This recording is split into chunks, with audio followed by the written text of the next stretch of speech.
Добрый день, шановні сябры. Сёння у нас апошняя, третья, заключная частка гісторыі нёманскага судаходства. Будем рассказывать вам про 20-е стагоддзе, як часам цікава, часам гераічна, часам трагічна развіваліся лёсы нашага нёманскага судаходства. Может быть, дзесьці з вами панастальгіруем, потому что буду вам рассказывать про рэчы, якія многія памятаюць яшчэ. Ну, але аб усім па парадку. Пачатку 20-го стагоддзя можна было сказаць, што нішто не прадвяшчала бяды. Плаванне судаходства па Нёману вельмі інтэнсіўна развівалася.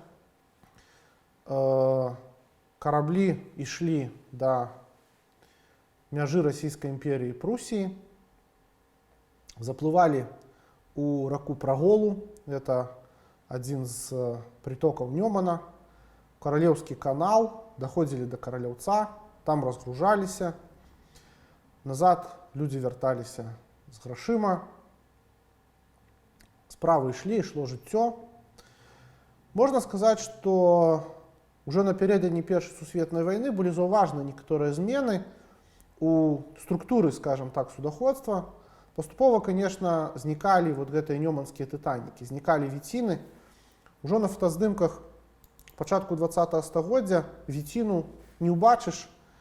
Ёсць караблі, якія намнога меншыя, вось як на гэтым фотаздымку, іх можна назваць паўвіцінамі, але вот гэтых велізарных караблёў ужо не было. Гэта зразумела, бо, конечно, галоўны прадукт беларускіх земляў, збожжа, ён, па-першае, ўжо і сам па сабе быў не такім прывабным у параўнанні з тым збожжам, которое прывозілі там з Канады або з Аўстраліі, а па-другое, калі і вывозілі збожжа, то, конечно, намнога прасцей яго было вывозіць пры дапамозе чыгуначнага транспарта. Тут таксама зусім недалёка ёсць літоўскі гарадок, які называецца Вербаліс. Сёння такое глухое месца, а калісьці гэта была станцыя Вержбалова чыгуначная, якая была, можна сказаць, сёння яе функцыю выконваюць брузгі або кузніца беластоцкая, бо тады гэта быў галоўны перавалачны пункт паміж Расійскай імперыяй і Германіяй. І вось у 1914 годзе выбухае Першая сусветная вайна. Царскія ўлады нават спрабуюць мабілізаваць нёманскія параходы на вайсковую службу для Ковенскай крэпасці і для Гродзенскай крэпасці. Ёсць нават нейкія звесткі, што у Ковенскай крэпасці царскія ўлады нават спрабавалі там некую зброю паставіць на гэтыя караблі, на гэтыя параходы. Хаця, канешне, вялікага сэнсу гэта не мела. Нёманскія караблі таксама былі секвестраваныя у ўладальнікаў для патрэбаў Гродзенскай крэпасці, але па вялікім рахунку крэпасць так хутка пала у канцы лета 1915 года, што гэтыя караблі ніякіх функцый асаблівых выканаць не паспелі. І сысці з Нёмана яны таксама не паспелі, таму што сысці з Нёмана, па сутнасці, не было куды. Можна было пайсці на Агінскі канал, на Прыпяць, але немцы дайшлі да Слоніма і да Агінскага канала яшчэ хутчэй, чым да Гродна. Таму все гэтыя караблі былі тут або кінутыя, або затопленыя. Вось вы бачыце здымак акурат з такім затопленым нёманскім параходам часоў Першай сусветнай вайны. Напэўна, царскія ўлады нешта спрабавалі знішчыць, але, як згадваюць многія сведкі,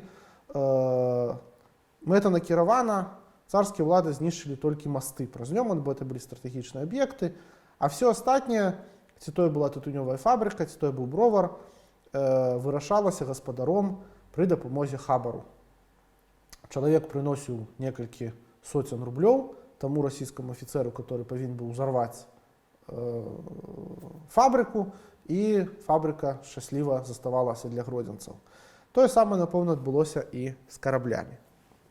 Немцы здабываюць Гродна, і вот гэты кароткі перыяд часу с 1915 по 1919 годы это адзіны такі вот час за ўсю гісторыю, калі Нёман належаў немцам. То есть немцы былі тут гаспадарамі, но была яшчэ другая сусветная вайна, але другую сусветную вайну немцы так ужо іх судаходства не цікавіла. А тут немцы яны дастаткова інтэнсіўна займаліся Нёманам. У Першую сусветную вайну засталося дастаткова шмат фотаздымкаў, не толькі параходаў. Напрыклад, немцы выкарыстоўвалі такія земснаряды, то есть чысцілі русла Нёмана, паравыя. Выкарыстоўвалі Нёман для перавозак разнастайных. Канешне ж, у поўнай меры эксплуатавалі лясныя багацці Беларусі, у першую чаргу Белавежскую пушчу. І менавіта па Нёмане вялікі масіў дрэва зноў жа ехаў да Каралеўца. Напрыклад, Істенбург, вось бачыце, такі параход стаіць з нямецкімі салдатамі, з пасажырамі на адным з берагоў Нёмана, каля аднаго з прычалаў. То есть немцы ў поўнай меры карысталіся нашай ракой. А далей прыходзіць 1919-1920 год. І вось гэта сумны час, таму што Нёман па вялікім рахунку аказваецца ў руках двух дзяржаваў. Крышку яшчэ валодае, конечно, і Прусія, тое самае Германія, тое самае Караней, там ваколіцы Каралеўца, Пілау, там іншыя мясцовасці. Але наш Нёман, ён падзелены на две часткі. Польшай, бо Гродно ў гэты час было ў складзе польскай дзяржавы, і Літвой. А сітуацыя была такая, што пачынаючы з 1919 года Польша і Літва знаходзіліся ў стане зацяжнога, вельмі цяжкага канфлікту, які цягнуўся аж до 1938 года, можна сказаць, што да пачатку Другой сусветнай вайны. І ніякіх размоваў ні пра гандаль, ні пра нёманскае судаходства быць не магло. Можна сказаць, што з друзгенікамі Нёман для гродзенцаў па вялікім рахунку ў 20-30-х гадах заканчваўся. Хаця у самой Літве, туды далей на поўнач ад друзгенікаў, Нёман быў далей вельмі інтэнсіўна выкарыстоўваўся і захаваліся нават успаміны некаторых нямецкіх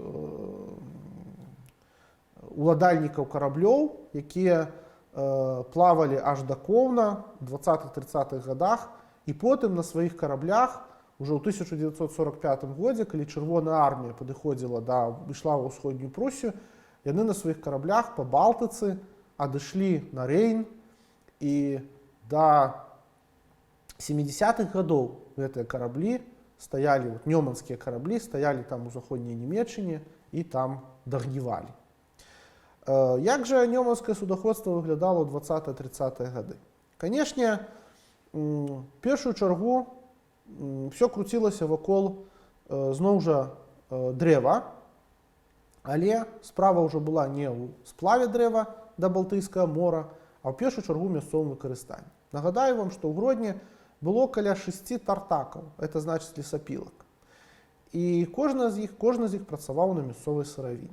У Гродні яшчэ была фабрыка фанеры. У тыя часы запрацаваў мастоўскі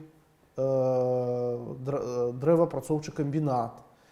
І вся гэтая колькасць прадпрыемстваў забяспечвалася акурат мясцовай драўнінай.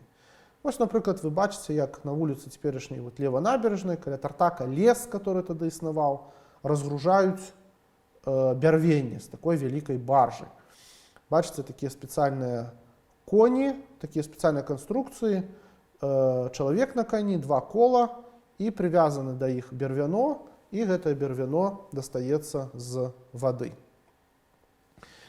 І развівалася нёманскае судаходства.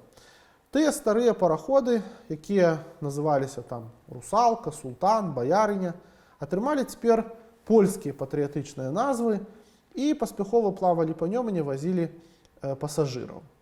Вось, напрыклад, тут вы бачыце два самых знакамітых нёманскіх парахода. Адзін з іх называўся Ягелло, это значыць Ягайла, а другі называўся Ядвіга. Ягайла там плыве, Ядвіга стаіць на беразе. Дарэчы, параходы гэтыя да 60-х гадоў служылі гродзенцам спраўна. Адразу вам уже скажу, што ў савецкі час Ягайла быў перайменаваны ў Пушкіна, а Ядвіга была перайменавана ў 8 сакавіка. Ну, бачыце, па гендернаму прызнаку, можна сказаць. Гэтыя караблі, яны выконвалі роль аўтобусаў сёння. Калі, напрыклад, на аўтобусе даехаць у тыя часы было вельмі дорага, то параходны транспарт, рачны транспарт, ён быў абсалютна даступны. Можна было даплыць да мастоў, можна было даплыць да друзгейнікаў. Па всім шляху падарожжа знаходзіліся прыстані, ну, напрыклад, у Ласосні, у Гожы, у Лунне, дзе спакойна можна было сысці на бераг. Захаваліся вельмі цікавыя ўспаміны пра тое, як плавалі людзі на гэтых параходах. Параходы былі ўжо дастаткова старыя, часта сядалі на мель, там гадзінамі спрабавалі з этой мелі сысці. Ну, але, конечно, у тыя часы гэта быў адзіны такі даступны транспартны сродак. Ну і гэта было, напэўна, дастаткова романтычна. Хаця, канешне, зімой судаходства спынялася па зразумелых прычынах, ну і восенню, весной таксама не вельмі комфортна было на гэтым караблі плыць. Паступова судаходства развівалася. У тыя часы ўжо было рэгулярнае судаходства, значыцца, былі вызначаныя гадзіны, калі карабель прыплывае, людзі збіраліся на беразе, плылі ў Нёман, плылі ў Гродна, але пачалі з'яўляцца і прагулачныя транспарты, і гэта былі ўжо дизельныя цеплаходы, можна сказаць, з дизельнымі рухавікамі. Ну, вот, напрыклад, вы бачыце такі дизельны карабель, які называўся Рыц-Сміглы. Рыц-Сміглы ён называўся. Тут ён ужо ў савецкай версіі, калі Рыдза-Смігла перайменавалі ў цеплаход Баец. Яшчэ быў цеплаход Міхал Огінскі. Хачу сказаць, што гродзенцы вельмі актыўна ў тыя часы выкарыстоўвалі не толькі гэтыя караблі, не толькі для рэгулярных плаванняў, не толькі для перавозак, але і для паездак з пазнавальнымі мэтамі і з мэтамі адпачынку. Напрыклад, рэгулярна адпраўляліся рэйсы ў Крэйдавыя горы, каб паглядзець на адвалы Крэйды. Рэгулярна адпраўляліся параходы ў так званую зялёную даліну, дзе можна было паглядзець рэдкія выкапні. Можна было на параходзе даплыць да Мількаўшчыны, там, дзе, даруйце, не да Мількаўшчыны, а да Багатырэвічаў, і дзе Эліза Ажэшка пісала сваю знакамітую повесць над Нёманам. Чым вельмі актыўна карысталіся і школьнікі, гімназісты, і розныя турыстычныя групы, якія ў тыя часы даязджалі да Нёмана, да Гродна. В прынцыпе, турызм па Нёмане тады развіваўся вельмі інтэнсіўна. Напрыклад, у 1938 годзе група студэнтаў Львоўскай палітэхнікі купіла маторную лодку, прывяла яе да ладу, і цэлае лета з Луцка, з ваколіц Луцка, па рацэ Стыр, потым па Прыпяці, па Піне, па Ясельдзе студэнты гэтыя сплаўляліся аж да Гродна. Уявіце сабе, якое цікавае было падарожжа. Праз усё Палессе, праз усё беларускае Палессе, праз Валынь, праз усё беларускае Палессе, праз Гродзеншчыну. Фактычна, гэта тэрыторыя 3 краін сёння была вот тады студэнтамі наведана. Як здорава, як фантастычна было б цяпер паўтарыць такі маршрут. Уявіце сабе, пачаць з украінскага Луцка, праз Беларусь, праз Аўгустоўскі канал, даплыць потым аж да, ну, амаль што да Варшавы, якое магло б быць падарожжа. Ну, 1939 годзе нашыя землі становяцца часткай Беларускай Савецкай Сацыялістычнай Рэспублікі, а ў 1940 годзе Літоўская рэспубліка становіцца савецкай Літвой. І вось 40-41 год гродзенскае судаходства аб'ядноўваецца з літоўскім зноў вот гэты кароткі час, калі судаходства агульнае існуе. І тады у Гродні з'яўляюцца літоўскія параходы з такімі назвамі, напрыклад, як Летувайте, Грейфенбельгеріс, гонар розных літоўскіх герояў з'яўляюцца вот гэтыя караблі. Прыходзіць 41 год. У 41 годзе караблі былі закінутыя, ёсць фотаздымкі з нямецкімі салдатамі, якія плаваюць на фоне, купаюцца на фоне вот гэтых полузатануўшых гродзенскіх нёманскіх караблёў, і судаходства пачынае адраджацца ўжо толькі пасля Вялікай Адчыннай вайны. 44 год, адразу фармулюецца задача аднавіць судаходства, што было, канешне, вельмі складана. Па-першае, караблі трэба было падняць і адрамантаваць. Па-другое, па ўсёй даўжыні Нёмана ляжалі ўзарваныя масты, а карабель не можа пераплыць ні над мостам, ні пад мостам, ні плыць яго, толькі калі гэты мост прыбраць, узарваць або выцягнуць з вады. Таму судаходства, канешне, першыя гады развівалася вельмі цяжка, але патрэба была вельмі вялікая. Вось паглядзіце на гэтыя здымкі. Гэта Затон, вось гэты Нёманскі речны порт. Ну і акурат, бачыце, стаяць караблі Мельнікайте і той самы Пушкін, які, я вам гаварыў, у польскія часы называўся Ягелла, а ў царскія часы меў яшчэ іншую назву. Да 1960-х гадоў гэтыя вот старічкі паравыя, яны працягвалі абслугоўваць гродзенцаў. Ну і можна сказаць, што до 60-х гадоў попыт на менавіта судаходства, менавіта на такі транспарт, ён быў дастаткова вялікі. Але ўжо пазней, канешне, попыт на караблі, як на транспартныя сродкі, пачаў падаць. Гэта было звязана з шэрагам фактараў. Першым і самым галоўным фактарам, канешне, было развіццё аўтамабільнага транспарта. Аўтобусы танныя, даступныя, які маглі з камфортам завесці вас у любую кропку Гродзеншчыны, яны, канешне, пачалі гэты не надта рэнтабельны транспарт патроху выцісняць. Адышлі паравыя параходы, з'явіліся параходы з назвай, цеплаходы з назвай ПТ. Вось вы адзін з такіх ПТ бачыце. Ну і фактычна іх на Нёмане было два. Адзін называўся Віктар Усаў, другі называўся Ольга Соломова. Ну, Ольга Соломова, яна да сённяшняга дня функцыянуе, хаця гэтаму цеплаходу ўжо таксама далёка за 60 гадоў. З'явіліся,